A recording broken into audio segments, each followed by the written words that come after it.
வணக்கம் நண்பர்களே, நீங்கள் பார்த்து கொண்டு இருப்பது உங்கள் குங்குமம் ரிவ்யூ. சரி வாங்க வீடியோக்குள்ள போய் என்ன நடக்க போகுது அப்படின்னு சொல்லிட்டு பாத்தீங்கன்னா, கரெக்டா நம்ம கௌதம் சொல்றாரு, எப்படியாவது பைரவியும் அஞ்சலியும் ரெண்டு பேரும் சேர்ந்து களவாணித்தனம் பண்றத நம்ம எல்லாருக்கும் நிரூபிக்கலாம். இதுக்கு ஒரே ஒரு ஆப்ஷன் தான் இருக்கு அப்படின்னு சொல்லிட்டு சொல்லிருக்காங்க. என்ன ஆப்ஷன், என்ன பண்ணலாம் அப்படின்னு சொல்லிட்டு கேக்குறாங்க. ஒண்ணுமே இல்ல, சாதாரணமான விஷயம் தான். நம்ம என்ன பண்ணணும்னு சொல்லிட்டு பாத்தீங்கன்னா அப்படின்னு சொல்லிட்டு நம்ம ஜானி கிட்ட ஆரம்பிக்கிறாங்க. ஜானி நீ என்னப்பா எனக்கு குழப்பமா இருக்கு, நீ எதுக்குப்பா ஃபர்ஸ்ட் கேஸ போட்ட? அஞ்சலி பிரெக்னெண்டா தான். வேணுமா? அஞ்சலி பிரெக்னெண்டா இல்ல, உனக்கு தெரியாது. குடும்பத்தவே ஒட்டுமொத்தமா ஏமாத்தின்னு இருக்கா. பிரெக்னெண்டா இல்லன்னு தெரிஞ்சுதான் நான் கம்ப்ளைண்ட் பண்ணிக்கிறேன். நான் தான் ரெண்டு பேரும் திட்டுவான். அவங்க எந்த கதையா போனாலும் அவளை கண்டுக்கதைன்னு சொல்லிட்டு நானே கன்ஃபார்ம் பண்ணிட்டேன் அஞ்சலி பிரெக்னெண்டா இல்ல. இப்ப நீ என்ன பண்றேன்னு சொல்லிட்டு பாத்தியா, பைரவி மத்தவங்க கூட கரெக்டா அந்த இவங்கனால அந்த தேங்காய் வியாபாரி இந்த கிழமை அவங்க கூட பேசுறது ஏதான வீடியோ ஆடியோ ஏதான இருந்துச்சுன்னா அதை அப்படியே எனக்கு ஃபார்வர்ட் பண்ணுங்க. இந்த மாதிரி அவனை ரெடி பண்ணி தான் பேச வச்சாங்கன்றத நான் அழகா எடிட் பண்ணி அதை எடுத்து போயிட்டு போலீஸ் ஸ்டேஷன்ல கொடுத்து அவங்க எல்லாருக்கும் போட்டு வச்சிடறேன் அப்படின்னு சொல்லிட்டு சொல்றாங்க.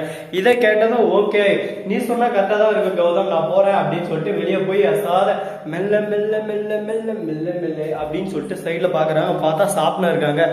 இந்த பூரி நல்லா இருக்கு, இந்த இட்லி நல்லா இருக்கு அப்படின்னு சொல்லிட்டு வாரி வாரி சாப்பிட்டு இருக்காங்க. அந்த சமயத்துல சரி ஓகே, இவங்க சாப்பிட்ற சமயத்துல நானு யாருக்கும் தெரியாம கண்ணா மூச்சு ரே ரே அப்படின்னு சொல்லிட்டு சொல்லினே உள்ள போய் தூந்துடுறாங்க. போயிட்டு அந்த போனை எடுத்து சும்மா டிக்கு டிக்கு டிக்கு டிக்குன்னு கிடைச்சாச்சு கௌதம், நம்மளுக்கு வீடியோ தர கிடைச்சாச்சு அப்படின்னு சொல்லிட்டு சிச்சினே சொல்றாங்க. உடனே கௌதம் ஒரே சந்தோஷம். அம்மா அம்மா டக்குன்னு ஃபார்வர்ட் பண்ண, டக்குன்னு ஃபார்வர்ட் பண்ணி டெலிட் பண்ணிட்டு மொபைலை போட்டு குட்டு குட்டு குட்டு குட்டுன்னு எடுத்தா பாரு ஓட்டம், எங்கேயுமே நிக்கலையா.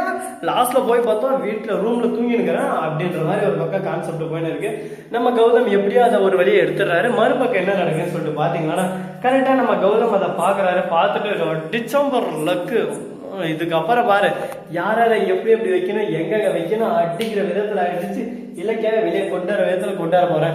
இந்த அஞ்சலியோட போலி கருப்பை என்ன கதையே போனா நம்மளுக்கு என்ன, நாம ஃபர்ஸ்ட் நம்ம இலக்கியா வெளியே கொண்டு வரணும் அப்படின்னு சொல்லிட்டு இதை வச்சு இலக்கியா வெளியே கொண்டு வந்துட்டு அதுக்கப்புறம் அஞ்சலி எந்த கதையில போயிட்டு போறா அதை பத்தி நம்ம கவலைப்படக்கூடாதுன்னு சொல்லிட்டு முடிவு பண்றாரு.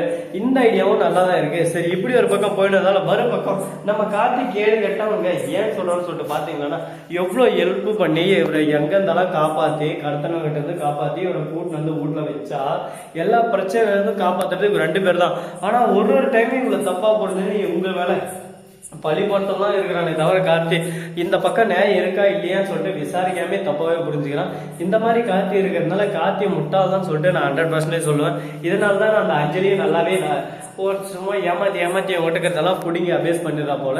சரி இப்படியெல்லாம் ஒரு பக்கம் போயின்னு இருக்கா. மறுபக்கம் என்ன நடக்குன்னு சொல்லிட்டு பாத்தீங்கன்னா, கரெக்டா நம்ம தலைவர் எஸ்எஸ்கே இருக்காங்க. அவன் ஒரு பக்கம் இலக்கிய வெளியே வரக்கூடாதுன்றதுக்கோசரம் நிறைய சதித்திட்டம் எல்லாம் செஞ்சுன்னு இருக்காங்க. அவனை என்னடா பண்றது, மறுபக்கம் சொன்னாக்கா எப்படியாவது இலக்கியாவை கொண்டுடும் அப்படின்னு சொல்லிட்டு தீவிரமா ஒரு பக்கம் தீராத பசியோட தீராத வெறியோட சுத்தின்னு இருக்கா. அதுக்குள்ளவே இலக்கியம் பண்றதுக்கு இதெல்லாம் எங்க போய் முடிய போகுது, எதில் போய் முடிய போகுது சொல்றது இல்லை. எல்லாமே அந்த கடவுள் விட்ட வழிதாங்க. ஸோ நண்பர்களே, இந்த வீடியோ முடிச்சிருந்தா லைக் பண்ணுங்க, கமெண்ட் பண்ணுங்க, ஷேர் பண்ணுங்க, டிங் டிங் பெல்ல தட்டி விட்டு போங்க. அப்பதான் நான் போற அடுத்த வீடியோ உடனுக்குடன் வரும். மிக்க நன்றி. தேங்க்ஸ் ஃபார் வாட்சிங். Tata, see you. நன்றி, வணக்கம், வந்தனம், வருக தருக.